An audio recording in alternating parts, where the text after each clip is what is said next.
আজি মই মহাত্মা গান্ধীৰ বিষয়ে বহুত কথা কম সো আপুনি মোৰ ভিডিঅ'টো লাষ্টলৈকে চাব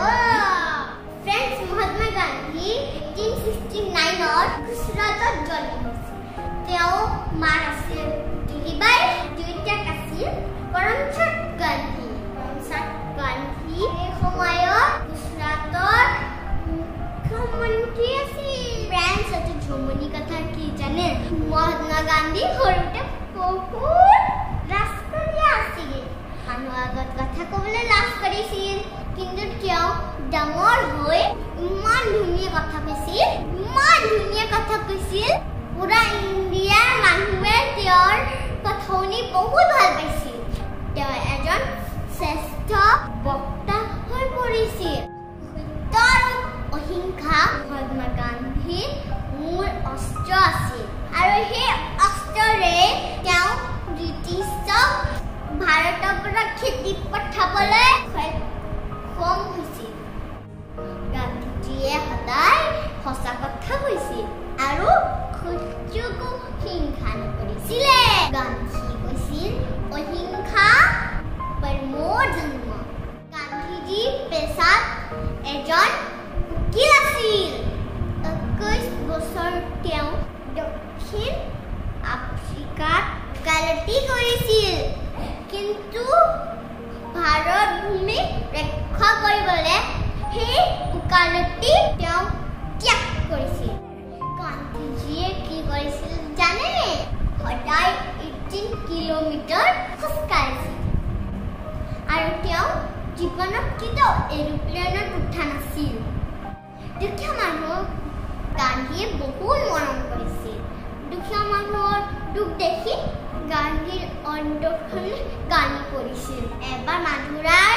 দুৰ্ভিক্ষ হৈছিল মানুহ খাবলৈ নাপায় মৰিছিল পিন্ধিবলৈ কাপোৰ নাছিল গান্ধীয়ে তেতিয়া শিশুহঁতক নিজৰ গাৰ কাপোৰ খুলিও দিছিল তেতিয়াৰ পৰাই গান্ধীয়ে আঁঠুৰ মূৰত চুৰিয়া পিন্ধিয়ে ঘূৰি ফুৰিছিল আৰু সেইকাৰণে গান্ধীজী ব্ৰিটিছে নেকেড ফকিৰ বুলি কৈছিল আৰু গান্ধীজীয়ে কেতিয়াও নিজৰ নাম জগ বিচৰা নাছিল 5 বাৰ নোবেল প্ৰাইজৰ কাৰণে গান্ধীজী মনোনীত কৰিছিল কিন্তু তেওঁ নোবেল প্ৰাইজ গ্ৰহণ কৰা নাছিল সো গান্ধীজীৰ প্ৰতি ৰেসপেক্ট দেখাবলৈ ৰাষ্ট্ৰসংঘই 2 অক্টোবৰ গান্ধীজীৰ জন্মদিনৰ দিনা বিশ্ব অহিংসা দিৱস পালন কৰা হয় মহাত্মা গান্ধী সৰুতে বহুত ভয়াতুৰ আছিল এবাৰ তেওঁ সৰু হৈ থাকোঁতে ধাই মাকে ক'লে ভগৱান শ্ৰী ৰামক মনত ৰাখিলে একো ভূত পেট নাহে ভয় কৰিব নালাগে আৰু তেতিয়াৰ পৰাই মহাত্মা গান্ধীয়ে কেতিয়াও ভয় নকৰিছিলে ভগৱান শ্ৰীৰামক সদায় নিজৰ লগত লৈ কেনে নিজৰ কাম কৰিছিল আনকি মৃত্যুৰ সময়তো তেওঁ হিৰক কৈ কেনেহে মৰিছিল সো ফ্ৰেণ্ডছ দেখিলে মহাত্মা গান্ধীয়ে আমাক ইমান ধুনীয়া আদৰ্শ দেখাই থৈ গৈছে সো আমি সেইটোক সদায়